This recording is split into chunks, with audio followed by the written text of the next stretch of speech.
Hi folks, I'm Manji, this is Ryan. We're going to talk about Divisio Assassinorum today, the army that knows half the battle. G.I. Joe! What a wild group of units this is. I mean, for only being 7 units, they don't get more diverse and they don't get crazier. So obviously assassins are coming back from first edition where they were a loyalist only unit, and they are still loyalist, right? Right. Absolutely still loyalist. You can't take them in any other army, a traitor army. They have to be loyalist. But there is a thing that implies there's going to be traitor assassins. They definitely make some nods to it. So I think that eventually we're going to see a Liber Traitoris or Liber Renegade or something that has traitor assassins in it, along with probably guard and other things like that. But yeah. I think they're coming. Yeah, there are definitely rules to handle traitor assassins, which means they're coming, folks. So yeah, some things that really stood out to me about this. Firstly, they have a pile of unit-specific rules for being assassins. The funniest of which is they can't be targeted. I mean, I guess that reads right. They're supposed to be sneaky. Well, and then their reaction is just so, of all the armies in this book, only one army gets an advanced reaction, and it's the assassins. Right. I mean, the assassins really do come in at a point where they are kind of tooled for very specific tasks. So they're there to kind of plug holes within an army. I feel like these are your character assassination sort of slot fillers. If you don't want to run a Praetor with a Paragon Blade, right, or you don't want to run a Legion Champion, these characters can really fill a lot of different slots that do amount to scoring you those Slay the Warlord points. The one thing I will say about that, though, is they don't come at they're not truly cost effective for that. We're still talking about 125 points, 150 points for some of these units. So they do come at a pretty steep price for filling that hole. And there's no execution force. There's no way to run them sort of all together, and they're all HQ slots. Right. You run them individually, and like you said, you run them in HQ slots. A Swiss Army knife of abilities. So let's talk about each part of the Swiss Army knife, right? The Clade Vindicare Assassin. The Clade Vindicare Assassin is your long-range assassin. He's going to be that model with the rifle. They released it for the special edition. Oh, the Warhammer Plus? Yeah. Right. So we'll see those floating around. But, he is very good. He has super long range. He shoots at 100 inches. So if you need to reach 100 inches, BS-8. Right, BS-8. Is there anything else with BS-8 in the game? No, that is in fact, highest? I think it is the highest BS in the game. So what is that? Reroll everything? You're hitting on 2s, rerolling 1, 2, 3 times. All right. So strength 7, AP. Wait, is it also mastercrafted? It is not. Okay, so he only rerolls 3 times. Thank God, as though you needed 3 rolls. Exodus rifle, 100 inches, strength 7, AP 2, heavy 1, murder strikes 5, rending 6, and sniper. So if you need to take out, I don't know, let's say an apothecary, or a sergeant, or any kind of attachment unit that goes to a tac squad, that's going to be your guy. Yeah. And he ignores night fighting straight out of the gate, which makes him, I think, a very interesting call against the regular Legion Vigilator character for Space Marines. He is what he was in 40k. He is back in 30k doing the same thing. Reach out and touch somebody from 100 inches away. He makes for interesting APOC games. Mm-hmm. I will definitely take one just so I can make someone's bidet horrible. Also weirdly effective at killing rhinos. That is true. Strength 7 AP2 will definitely dunk on a rhino. Yeah. Weird. So next up we have the Culexus Assassin, who is very different than his 40k version. True. He is no longer a psyker. Weird. You'd expect him to be a psyker, but here we are. He has the Animus Blast. It's a template weapon. It is strength 4, AP 4, assault 1, rending 6. Force, and of course Psyshock. On top of that, he also has a life drain ability. Strength user, AP2, melee, fleshbane, reaping blow. So he is really set up to, run in and take a pot shot at somebody. Any shooting attacks that target this unit, composed entirely of models with this special rule, are made of snapshots. So, he is incredibly hard to hit. Which it does carry over from the 40k version. It's just weird that he doesn't have psychic powers and doesn't really have a psychic code effect or anything to interact with psychers like the Sisters of Silence do. Just like some of the other assassins, he does have Scout. He has Infiltrate, so you can put him onto the board well ahead of the game, kind of getting going, put him in positions to be successful. And he does have Fear too, which is definitely not a small thing. dare I say, scary. Boo. Boo.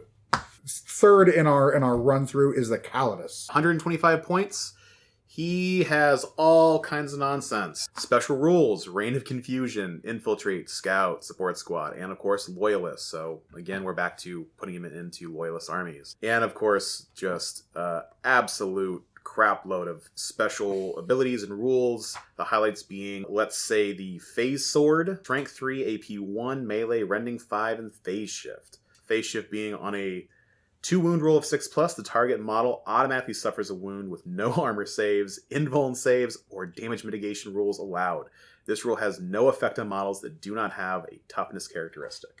And the other wild thing about the Caladus, I think my favorite representation of the sort of shapeshift infiltrator rules is that she just can't be targeted until she rolls an attack. She just rolls up and walks up to you and just does her business. Right. There's no I'm gonna cheekily drop this template over here. Can't do it. There's no mitigating it. Yeah.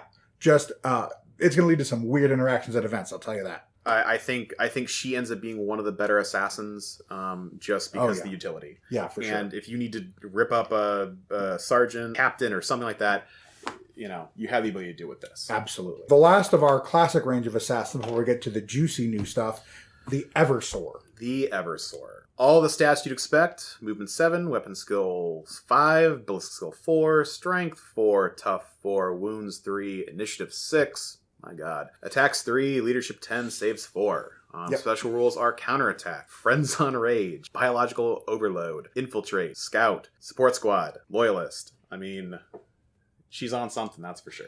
If you like running Eversors in 40k, you'll like running Eversors in 30k. They do everything. There's always room for an Eversor. Yeah. But now, I think to the stuff people are really excited about, which is our brand new all-resin Forge World Assassins.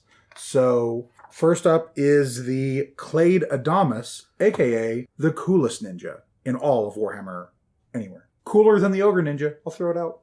Disagree. But I will agree to disagree. But yes, it is Storm Shadow Jr. Paint them white, The internet is saying paint them up as Deadpool. No. This is your Storm Shadow. This is your Snake Eyes. They're going to have absolutely buy 2. Movement 7, weapon skill 5, ballistic skill 4, strength 4, tough 4, wounds 3, eye 5, attacks 4, leadership 10, and saves 4+. Special rules. Death's Artisan. So if you got to, paint in only red, there it is. Decapitation Strike, Fleet 2, Infiltrate, Scout, Support Squad, and Loyalist. And this thing has a absolute mountain of ways to kill you. This is a classic, obviously this is a redo of the Rogue Trader Assassin. You have the Caladus for kind of the, I'm going to pop up and murder this dude. And the Adamus is the, I'm going to throw him into combat and he's going to kill the Sergeant, the Apothecary, and everything else in that squad. Yeah. I do think he'll struggle against sort of bigger named characters. And obviously Primarchs are he's not tooled to fight anybody with any kind of real significant close combat advantage. Right. But as a bully unit, as a guy to throw into, say, a tactical squad or a destroyer squad, look for those specialist squads, heavy weapon squads, destroyer squads. Look for those to just go and obliterate. If you're running against a lot of heavy support squads, he'll just tear through them. Just some highlights here: the Nemesis Blade, +1 strength, AP 3, melee rending +5. So, that is going to rip through a squad of attack marines. You have the Needle Spine Blaster. Again, strength 2 or strength 4. Range is 12, but you expect him to be close. AP 5. Pistol, poisoning, pinning. All the good stuff. Pinning. And of course, Decapitation Strike. Strength 2, AP 1. Melee, Unwieldy, Fleshbane, Murderous Strikes 2+. Yeah, so with Fleshbane and Murderous, it's wounding on 2s, instant killing on 2s, and it's AP 1. So what that says is, you got to make your 4-up save, your 4-up invulnerable, or your HQ is gone. And just as a quick highlight here, Death's Artisan. When engaged in a challenge, a model with this special rule may choose to increase their weapon skill and initiative characteristics to match that of their opponent for the duration of the challenge. Throw him into challenges and just go bananas. Yeah. Additionally, a model with this special rule must always issue a challenge when engaged in a combat with a unit that contains a model with the character unit subtype. Every sergeant. Throw him at sergeants. Apothecaries. everything. The Venenum Assassin up next, 125 points. Kind of your basic assassin stats. Move 7, weapon skill 5, blitz skill 4, strength 4, tough 4, wounds 3, eye 6, attacks 4, leadership 10, saves 4.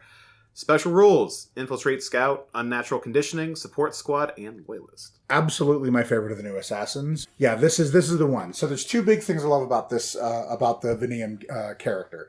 First off, he has real great interactions with Fleshbane and anything that like wounds infantry. Instead of wounding it on whatever value they have, it wounds him only on 5s. Right. So he is weirdly durable against Death Guard and against he's immune to rad effects from the Mechanicum, which is, My heart. They needed that. My favorite rule is, and I've not seen this on any character in a Warhammer game before, is the Venom. So if he fights a character and that character lives, it has been infected by poison and takes damage every turn. They added dots to the game.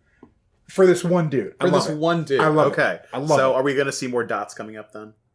I don't know, but I'll tell you, I would love to run this guy in a Loyalist Death Guard army. I think he fits in so perfect. Thematic. Okay, yeah. I can see that. He's got some interesting gear here. He's got unnatural conditioning. Again, the Venenum factor there with the dot is super cool. It's so cool. You just have to make sure you take, some tokens and keep track of it. And you got to make sure he gets into melee, which can be a little bit tricky. Right. He doesn't have a lot of good ways to do that. Of course, he does have Infiltrate and Scout, which puts him up on the board. And you can't shoot him, but, he is not amazing at, getting there. Our last one here is the Vanus Infocyte. This is the one that I've been looking forward to because I'm a huge Mechanicum fan, and this guy fits that so perfectly. I can only imagine him, conducting espionage across different Forge worlds, being a nuisance.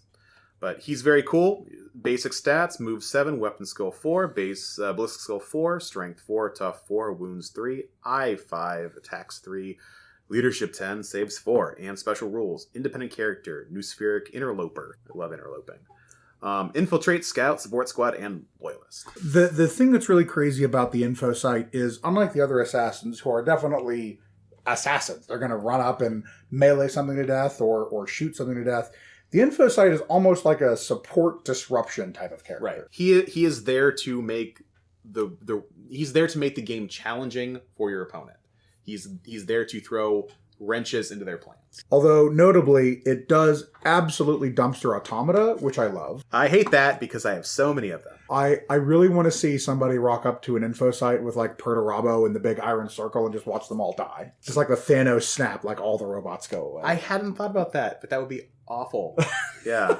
The other thing I will call out on the Infocyte that is terrifying, because I've been running into this a lot as a Raven Guard player. Auger scanners are already a very big thing for Deep Strike armies because they let units that have them intercept Deep Strike units for free. So that is shoot at them in the movement phase when they come down. Right. It really sucks. The Vanus is a super version of that. So if you're running like drop pod assault or any kind of deep strike heavy army, the Infocyte is a real terror. On top of that, of course, with the Ospector, you cannot infiltrate within 18 inches of him. So that just obliterates any kind of midfield advantage that you might get from infiltrating or scouting. And notably, because the assassin has infiltrate as well, right. If they infiltrate first, that means you could set up like a gigantic bubble of no infiltrate. Yeah, I mean, you're talking about a space in the middle of the table that is just a no man's land for any kind of movement advantage early in the game. Alpha Legion and Raven Guard players, watch out. Overall, the assassins are going to add some spice to your armies. They're there to plug holes, and I think that they will be really interesting as far as just kind of diversity of play. Yeah, I think your army is going to add a fair bit of flavor by adding the assassins, and if you're looking for unique additions to your collection, these sculpts are really cool. All of their abilities are worth it, and especially for running Death Guard, get that Venenum Assassin. He's super cool. We're going to wrap this up.